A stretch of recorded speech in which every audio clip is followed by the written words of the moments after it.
Welcome, everyone. This is Susan Finn Miller. I am the links moderator for the Adult English Language Learner Community of Practice, and we issue a warm welcome to everyone. We're excited to present to you this afternoon Immigrant Professionals program, which will be shared by Bahiya Cabral-Johnson and Elizabeth Wang from the Welcoming Center for New Pennsylvanians. I'm going to ask my co-moderator, Michael Cruz, to introduce himself. Hello, my name is Mike Cruz, and I am the moderator for the Career Pathways Community of Practice. And a warm welcome to everyone this afternoon. Thanks, Mike. So I'm going to introduce our first speaker, and that is Bahiya Cabral-Johnson, who is the Deputy Director of the Welcoming Center for New Pennsylvanians located in Philadelphia. Bahiya is the Deputy Director, and she oversees the development and the implementation of the Welcoming Center's training programs. She also acts as a liaison with fellow stakeholders in the areas of higher education, workforce development, and economic development. She identifies new partnerships opportunities in the community as well. Bahiya has more than 20 years of experience in program development, management, and evaluation through her work with community-based organizations, and we're just delighted that Bahiya was willing to share with us the great work of the Welcoming Center for New Pennsylvanians related to working with immigrant professionals. And Mike is going to introduce Elizabeth. So I have the pleasure of introducing Elizabeth Wang. She is the Education and Career Advisor for the Welcoming Center. And in her role, she provides in-depth counseling to participants in the Immigrant Professionals program. She's also keenly interested in acculturation issues and has firsthand experience of living in multiple countries. She was a practicing attorney in Beijing before coming to the United States in 2013 to pursue a graduate degree at the University of Pennsylvania School of Law. All right, so welcome to Bahiya and to Elizabeth, and we're going to turn things over to you. Looking forward to hearing what you have to share with us. Hello, everyone. This is Bahiya, and I want to thank you to Links for giving us this opportunity to talk about our Immigrant Professionals program, and thank you to all of you who are participating in the webinar. I hope that you will find the information to be useful. I want to just start off by giving a little overview of what we will be talking about today. Our presentation is going to take about 45 minutes because we want to give time at the end for questions and answers. And I'm going to speak first, and I'm going to really talk about the Welcoming Center and its history, and also talk a little bit about the background for the Immigrant Professionals program, how and why it was developed. And then Elizabeth is going to talk more specifically about the program, what our goals are, and how it's organized, and also the economic and social impact of the program. So I just want to start off by talking about the Welcoming Center for New Pennsylvanians. The Welcoming Center was founded in about 2003, and it was actually founded by immigrant professionals. And so I think that the seeds of this program are started with Anne O'Callaghan, who's our founding executive director. She's from Ireland, and she was in Ireland a licensed physical therapist. She had gone to a major university there where she obtained her degree. And when she came to the United States, she found that she was not able to practice as a physical therapist, and that the road to getting licensing in the United States was a very complicated one, and one that had quite a few obstacles. She was eventually able to, she did get her license here through she happened to marry a lawyer who did some research and found that you could it was easier in Virginia. You could get your license in Virginia and then through reciprocal arrangement get it recognized in Pennsylvania. That particular loophole has since been closed. So that avenue that she took is no longer available to foreign-trained physical therapists. And so understanding that there are immigrants who come here and with skills that are important to our communities and with the need to provide for their families, recognizing that we want to help people to achieve the most they can. We have always had in mind the idea of working more effectively with immigrant professionals. The Welcoming Center has worked with over 13,000 immigrants from 140 countries since our founding in 2003. So just in terms of some of the programs that we have, we started off, basically the organization is an organization that's mission revolves around economic integration, the economic integration of immigrants into the Philadelphia area economy. And we first started doing that through employment, connecting immigrants to jobs in Philadelphia and its neighboring counties. We found very early that that was a challenge.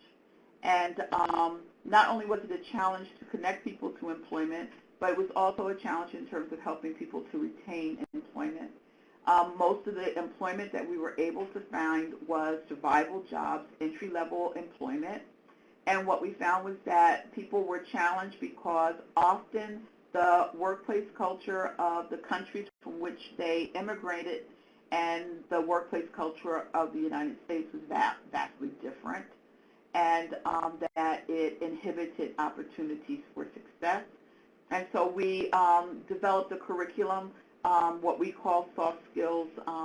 Don't particularly like that word anymore, but we do still call it soft skills training, which is an acculturation curriculum to help people to understand what is expected and sometimes not stated in the U.S. workplace. We also found that a major barrier to success was English competency. And so we started to provide support around acquiring English, contextualized for life skills and for effectiveness in the workplace. And so those programs came directly out of our experience working with immigrants and seeing what the needs were in terms of economic integration. We also do GED classes. And although many of our participants come with high school diplomas and actually even advanced degrees, what we have found increasingly to be the case is that employers see a foreign credential and they want a U.S. credential. And so they insist that people need to have a high school diploma or a GED. And although we can tell our participants, no, that really is not necessary, your foreign credential is just fine here, if the employer is requiring that, then they are going to want to provide what is necessary in order for them to move into the workforce.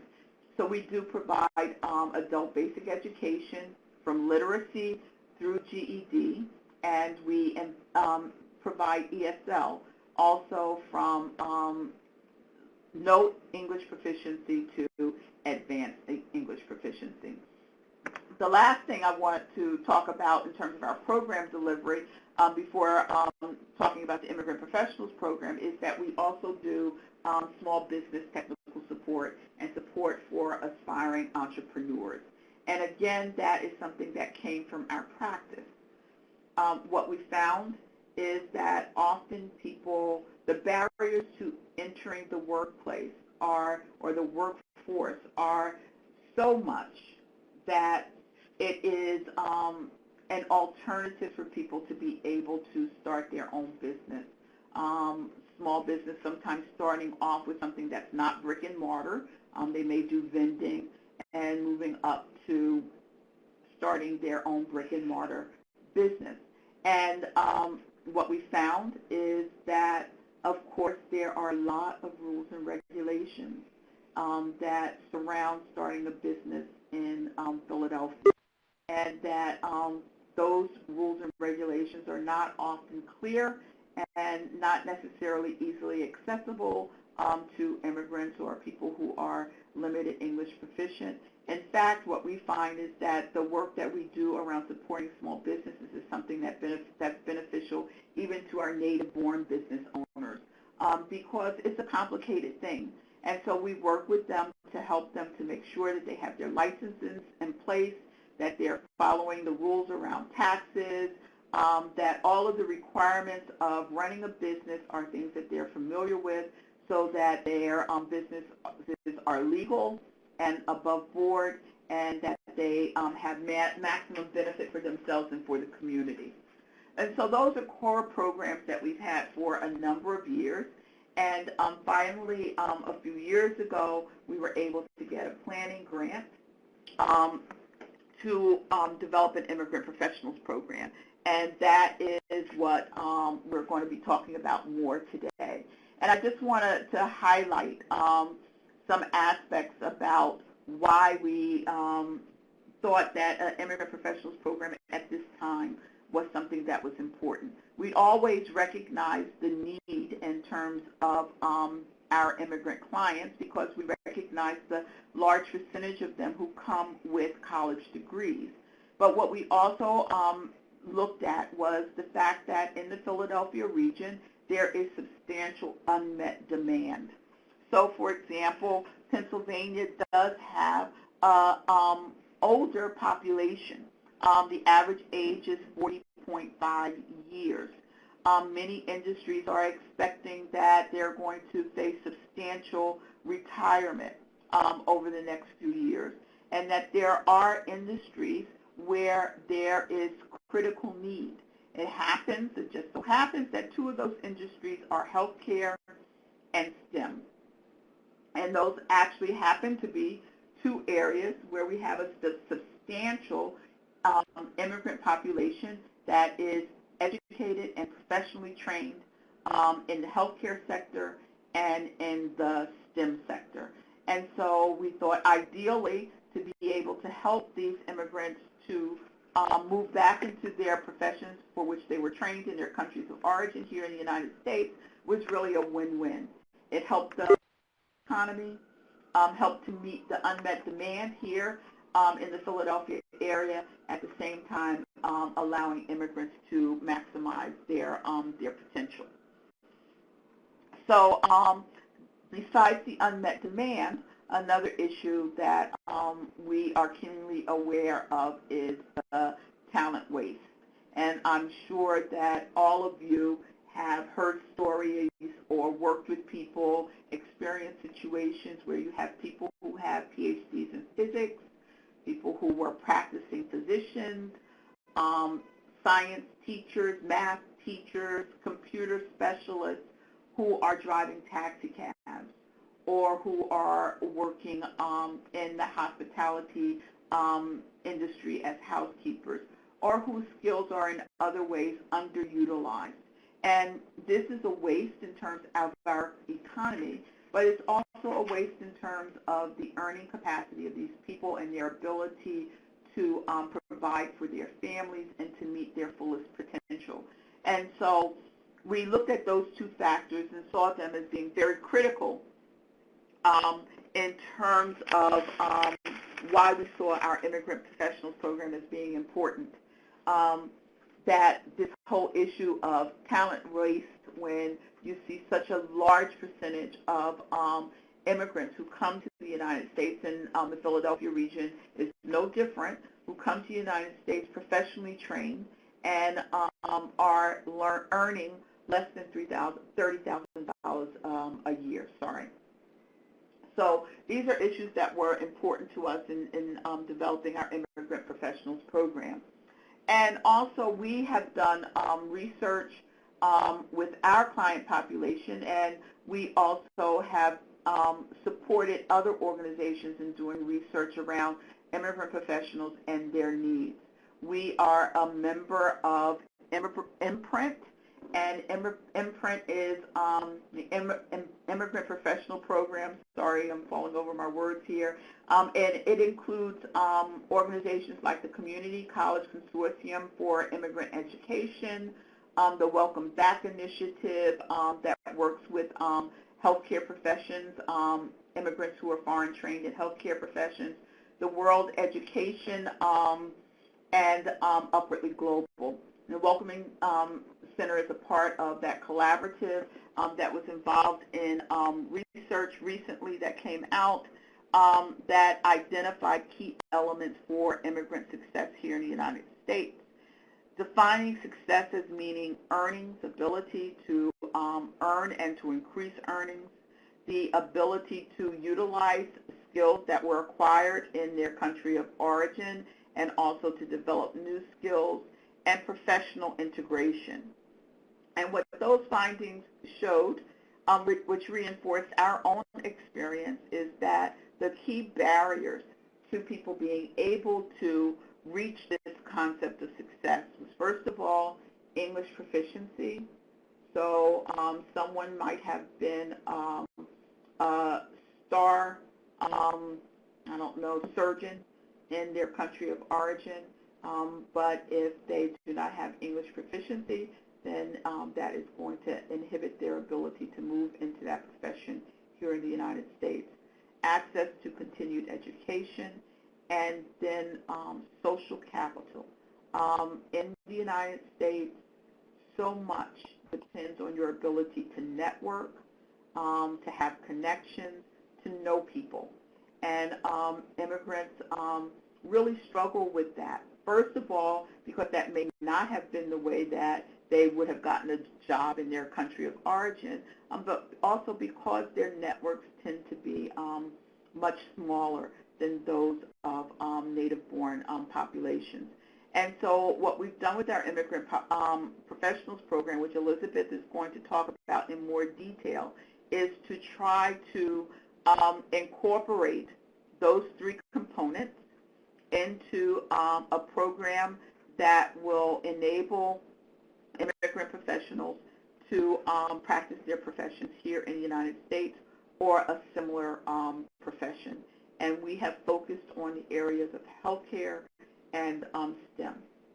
So with that, I'll turn it over to Elizabeth. Thank you very much, Bahiya, for laying out such a wonderful background of Welcoming Center and our experience in working with participants and how we get to the point of being able to launch the Immigrant Professional Program. And this is Elizabeth Wang, and I'm an Education and Career Advisor at the Welcoming Center for New Pennsylvanians for the Immigrant Professional Program. So my role here is really about working with individuals, the individual participants who come to our door as immigrant professionals with very highly educated backgrounds and experiences, but are having difficulties and the challenges in finding their way in American workforce, especially in the professional workforce.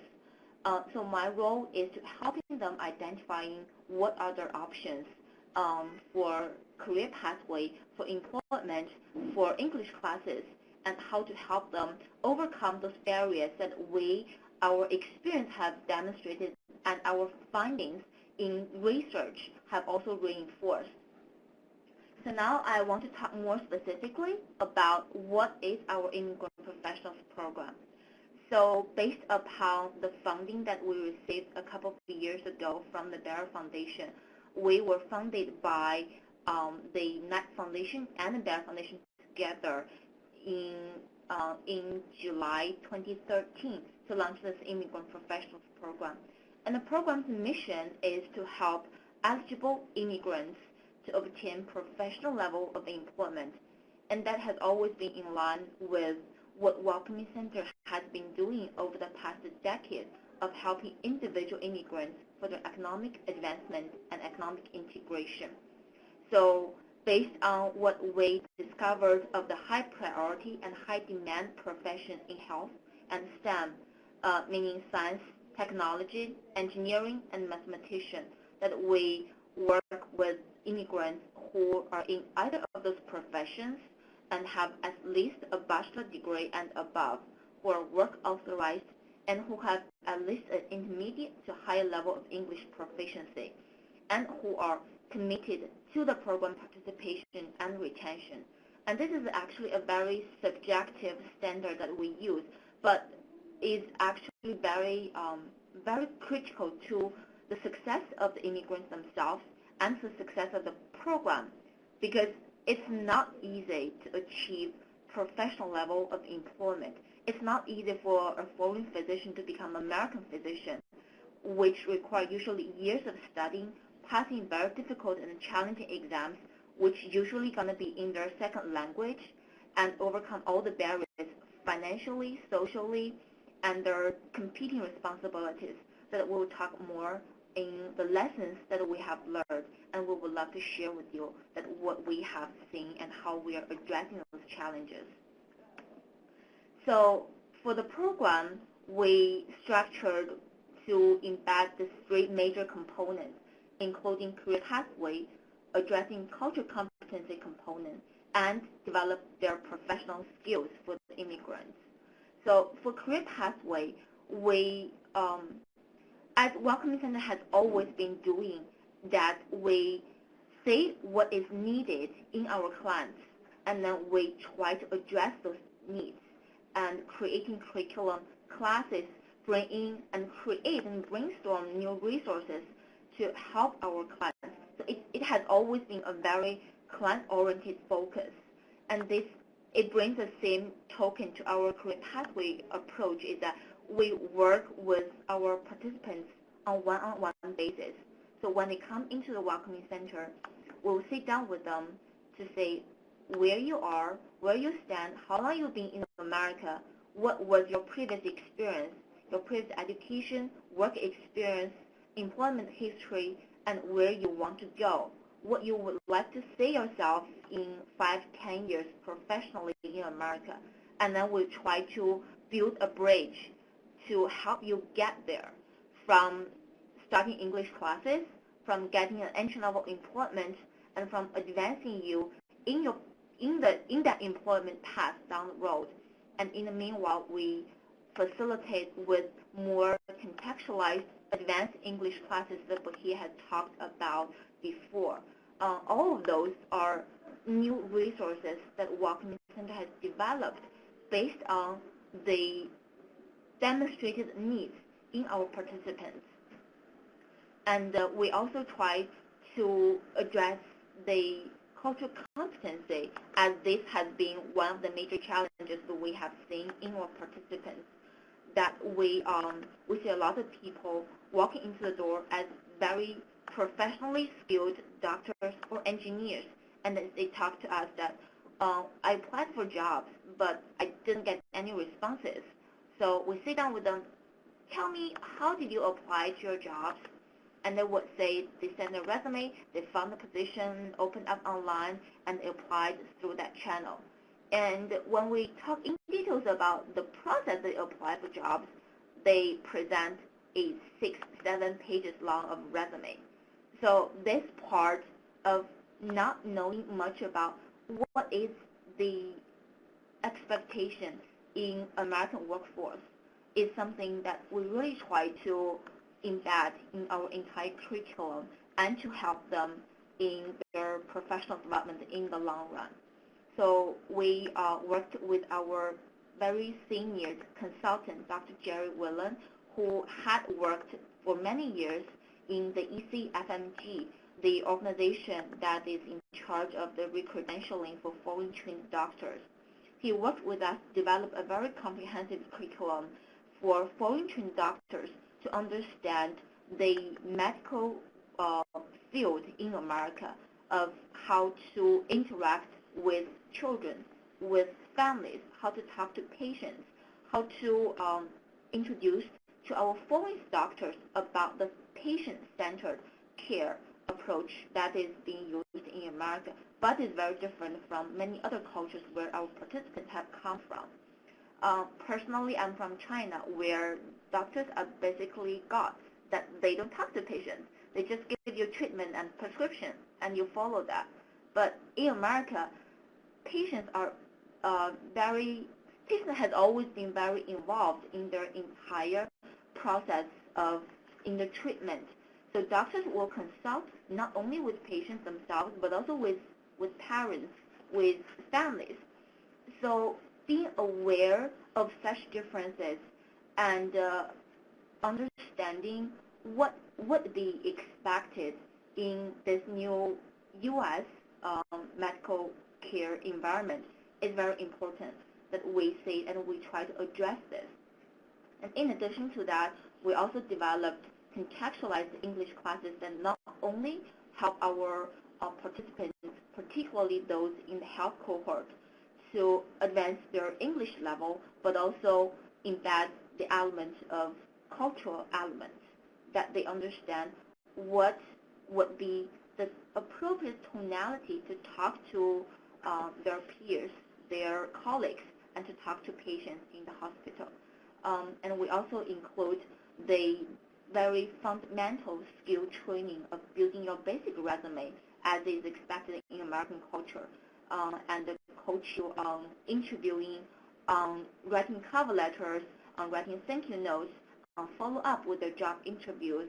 So a lot of those that we have get very used to or actually very foreign to a lot of our participants, even though they have very experienced and high skills in their home country.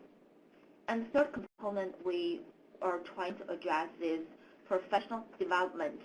And that really means how to capitalize the learnings that we have collected over the years of working with individuals. We try to build their social network. We help them to develop their social capital through mentoring programs with U.S. professionals in the same field, or with our immigrants who have built their own successful stories that have gone through the same path, and we bring them in together and to pair them with our participants to help them learn the specific industrial culture, the industrial language that the mentors could bring to the program. And the mentors, by mentoring our mentees in the program, open their doors of their own network and social support and bring our participants to say and to really experience with the first hand that what is expected, what is the expectation, and how to understand and feel such differences, and what they were expected to do when they get to that level of employment or the level of social network. So all of those that we are trying to embed are very in line with not only what we have been doing, but also what has been reinforced in our research with the Imprint in the West that Bahiya talked about. So now I want to talk about how our program has evolved since its launch in July 2013. So we started our first health cohort and followed by a STEM cohort. And now we're focusing on our nursing cohort that started in November last year. So we started for health cohort that we assume that we will work with a very diverse professionals from all different backgrounds and professions in health, including doctors, physicians, nurses, psychologists, biologists, dentists, and pharmacists. And we work with them first is to help them identify what would be the specific licensing pathway for them if they want to achieve the same level of their professional identity in America. We research the different professional licensing regulations, and particularly just about what does it work for a foreign doctor, for a foreign pharmacist. And what we found is that usually the foreign degrees that our participants have from their home country are not necessarily recognized in America. In many, many cases, that the options for them to achieve their professional identity in America is to go back to American school and obtain the same level of education all over again. That sometimes can become frustrating. So then we say, if that's going to take a long time. What else could we do while they pursue that? Is that we help them to find different options, alternatives in their profession or something related that enable them to work in certain capacity that is relevant to their education and their experiences. So the way that we work is we talk with our participants on individual basis, one-on-one, about this is the licensing pathway. These are the steps. These are the information and exams that you need to take. And in addition to that, we provide the skill building that including the workshops that we do of building resume, of mock interviewing, and connecting them with the social network. So those are the two major components that we work with each individual. And we have started with serving a lot of different professions.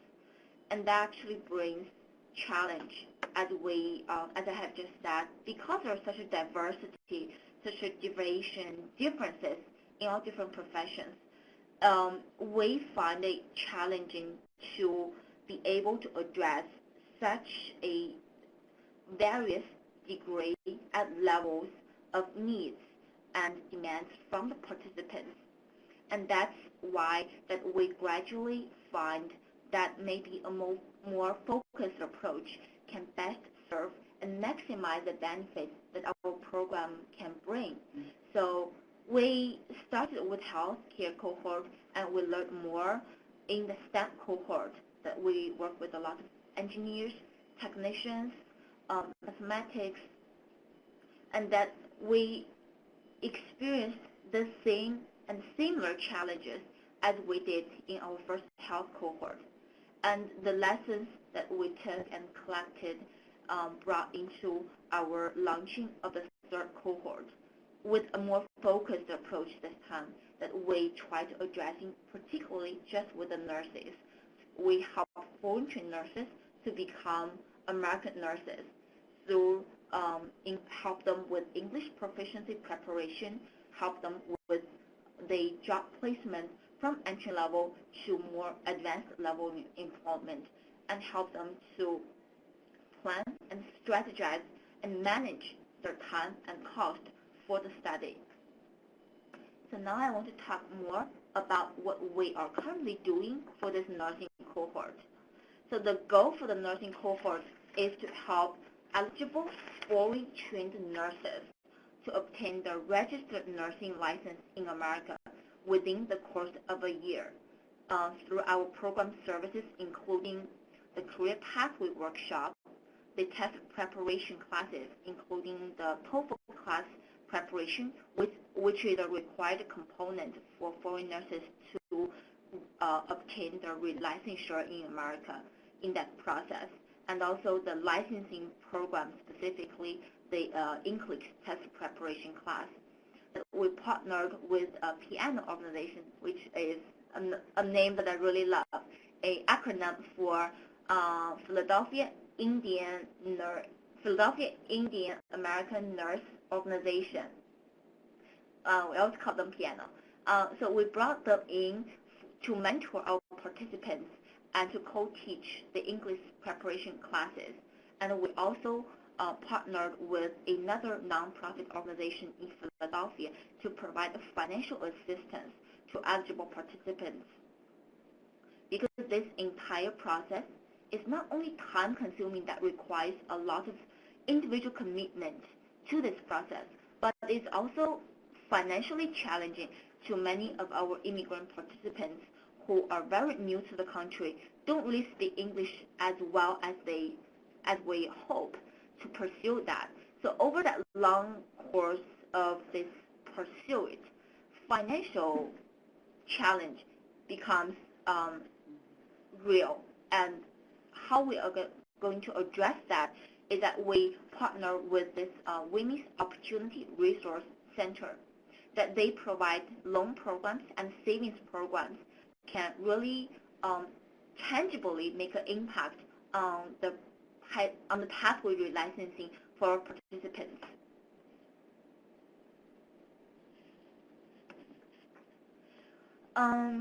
So now we have worked with our nursing cohort for about 4 months.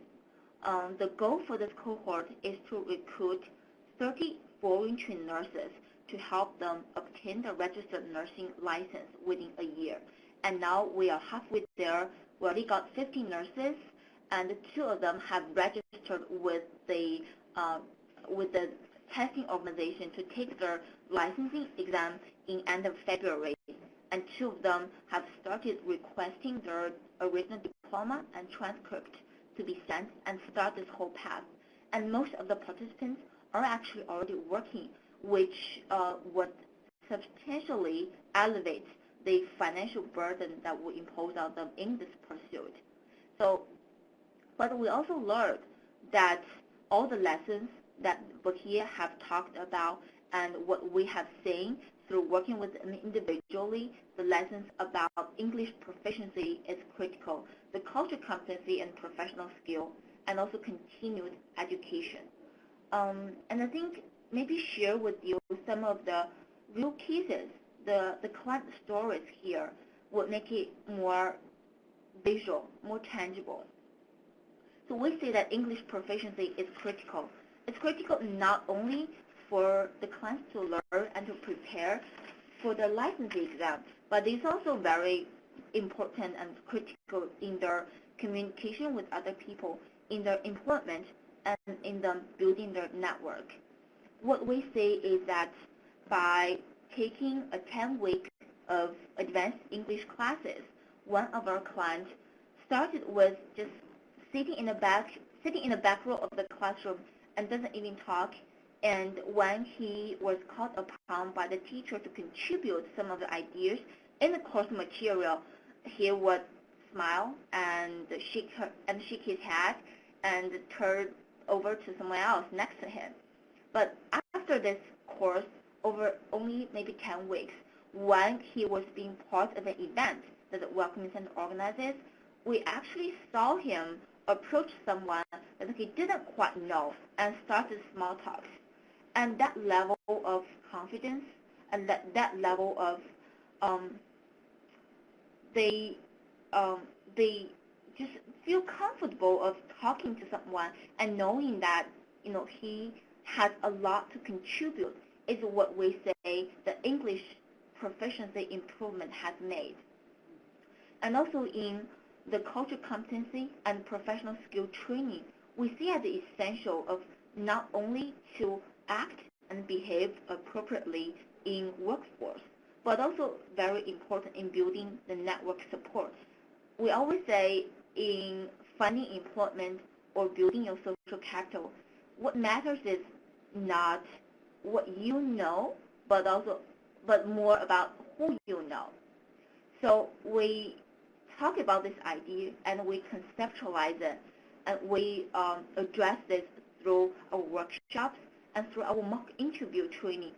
So we work with our clients to write standardized one-page resume, get rid of the 7 pages resume that they first brought to us.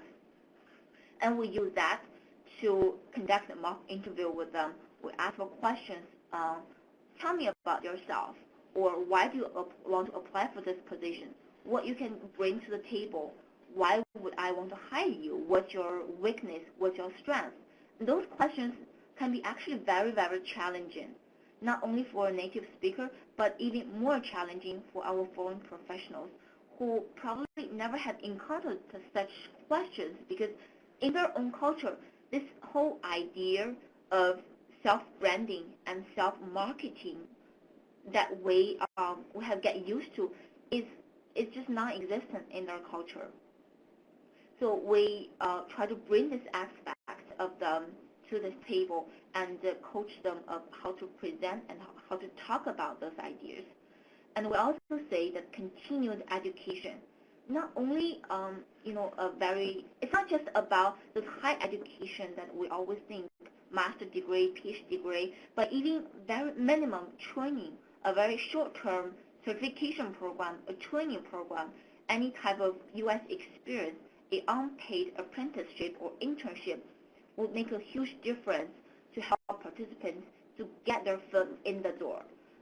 We have worked to say that our clients taking the short-term interpretation training program and then being able to be hired by hospitals to do interpretation that exposes them not only to the healthcare work setting, but also improve and practice English skills and be actually exposed to say that how doctors and patients work together in American healthcare environment. And we also say that our participants who were unemployed for a couple of months, sometimes even over a year, after taking a short training as certified nursing aide, the CNA that we usually talked about, find employment right away, and from getting nothing to getting paid at $10, $11, $12 per hour to support their family. And that provides a long-term financial stability, the financial cushion that would ultimately allow them to manage the time and cost to pursue this licensing process. And some other lessons that we learned is real and realistic in our daily life in doing adult education. Being adults, we're not like children. We have family responsibility, we have social responsibility.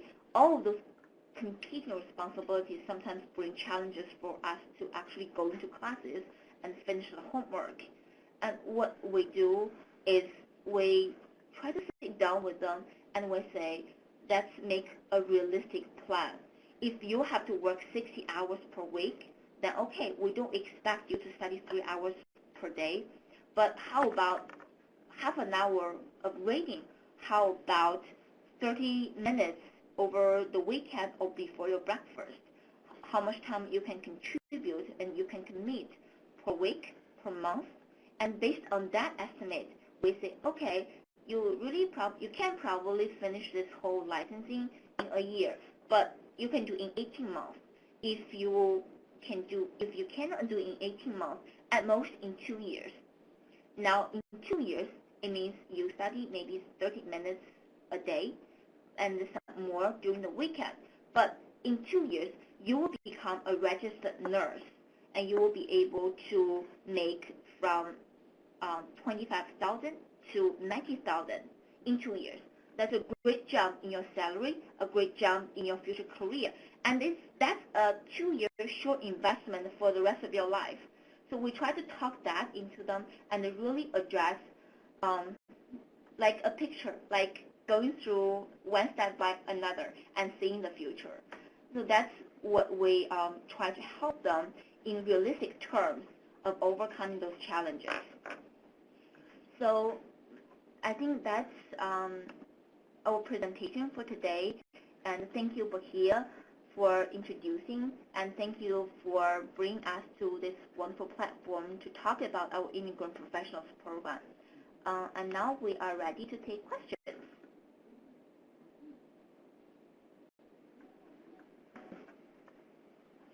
Hello? All right. Thank you so much, Bahiya and Elizabeth, for sharing all of this important information with us. I know people have questions, and we've invited them to enter their questions into the chat.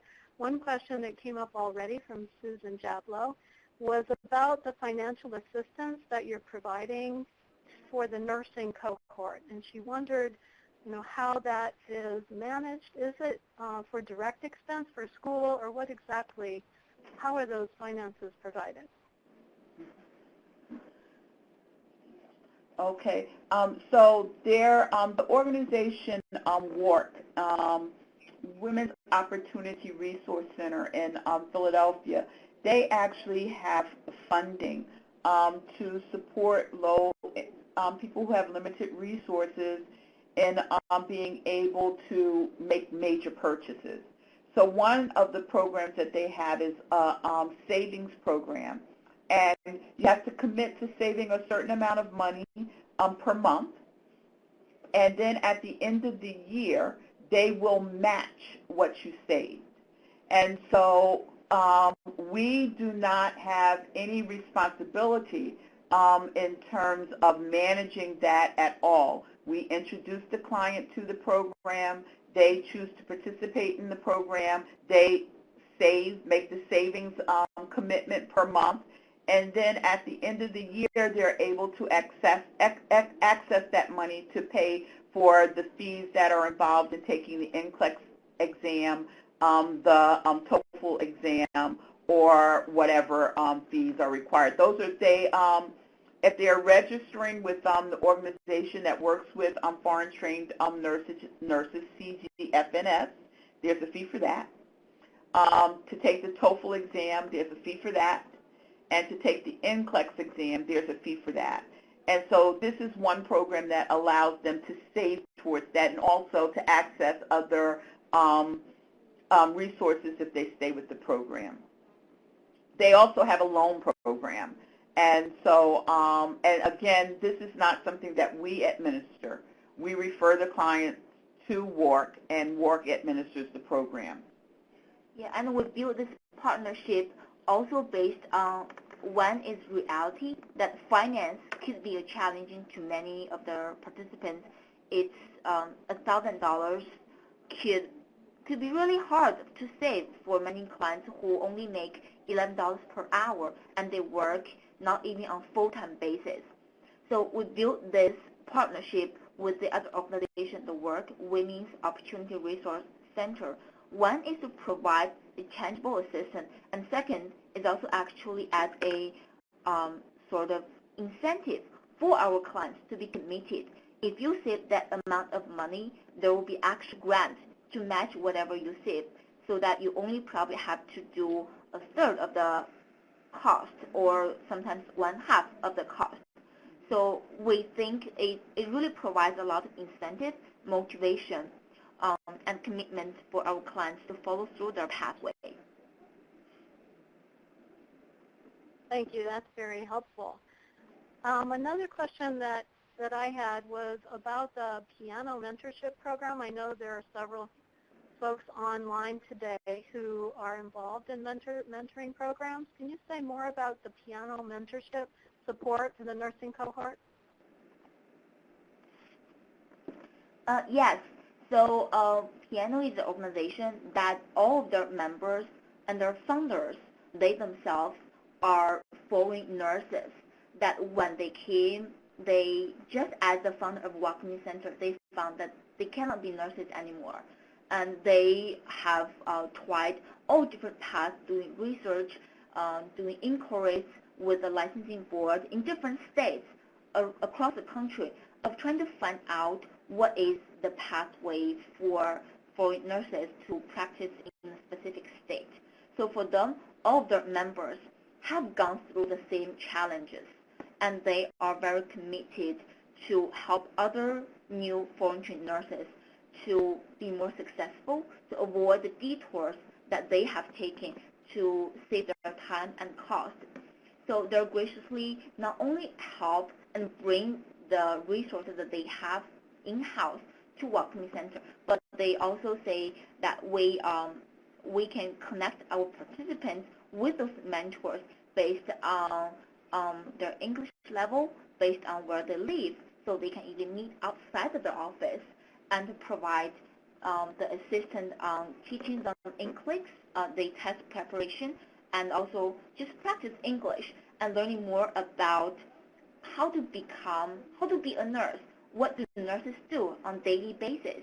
Describing and bring their foot into the door even before the license was obtained. So we hope this partnership, this mentoring program, can really reinforce the knowledge of the test and knowledge of the skills that nurses would do in American workforce, in American healthcare system, by bringing this mentor program.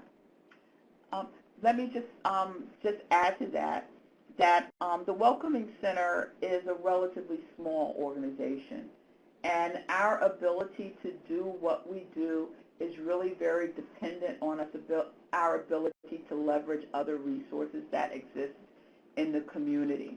And so the fact of the matter was that we were racking our brains and probably a little bit pulling out our hair, trying to figure out how we were going to pay somebody to provide the NCLEX training, and recognizing that we did not have that expertise in-house, and that we had limited resources for being able to provide it. And we were able to reach out to this organization that had developed a curriculum that had been providing support to Indian American nurses around preparation for the NCLEX exam, and that had gone, as Elizabeth said, they'd gone through this process themselves, and so they were anxious to be able to give back and to help. And so they have offered to provide the NCLEX training for our students. It's an invaluable support for our program. And at the same time, because they've been through the process, they know all the different shortcuts and different ways to try that we never even thought of. And so they've also been able to advise our participants that, okay, this may be a difficult, maybe it's going to be hard for you to get licensed in Pennsylvania, but maybe you can do it in another state that doesn't have a particular requirement that you can't meet because, you know, you work with immigrants, you know some of the difficulties. People come from countries sometimes where they can't access their credentials. They have all kinds of limitations in terms of being able to document things. And to be able to have people who've been through the process face these limitations and have found solutions, and to have them be able to share those solutions with our clients is really invaluable. That's phenomenal. That's wonderful to hear about the interest and commitment to give back. That feels really great. So there was a question from Elizabeth Smith. You have helped so far a health cohort, a STEM cohort, and you're currently in the midst of a nursing cohort. Could you say how long each of these cohorts is meant to be? So the nursing cohort is the only one that is time limited. And it was, the program for nurses was specifically designed to be 1 year from entry to exit. Although people are entering at different stages, the process for them should be 1 year. And what that means is that they already have to have a certain level of English in order to be able to realistically be able to move through the process in a year. The other two cohorts, because they are very diverse, and we had no restrictions basically, except for that they had to either have a healthcare or a STEM major, that they had to have a bachelor's degree, and that they had to have worked professionally in their country of origin, meant that there is no time limit. So we have some people who were able to move into a professional career very quickly, and we have others. So, for example, we have doctors that we're working with, and it's going to be years. It's going to be years for them. And then there might be maybe math teachers or civil engineers where the process is a lot quicker. But quite honestly, I think we learned from that experience, and we determined that that it really stresses our resources, because it's one thing to say, well, I'm going to be an expert on how foreign-trained nurses get credentialed. It's another thing to say that I'm going to be an expert on how STEM professionals get re-credentialed, because that means civic engineers, mechanical engineers, electrical engineers, structural engineers, math teachers, biologists, you know, doctors, nurses. It means everything. And so, and we got everything. And so then we're faced with trying to find the resources and the expertise for all of these different professions, which is really not something that is reasonable for us to be able to do. And that is why we decided that we had to focus and narrow, so that when we're working with a cohort, we're able to provide specific expertise to that cohort. So thank you. That was an important lesson learned, wasn't it? Oh, gosh. So you mentioned that the clients, the participants in the nurse cohort, do need to have a certain level of English. How are you deciding that? Is there a standardized test that you're using for that? We're using CASAS, actually. And what score would a participant need to have on CASAS?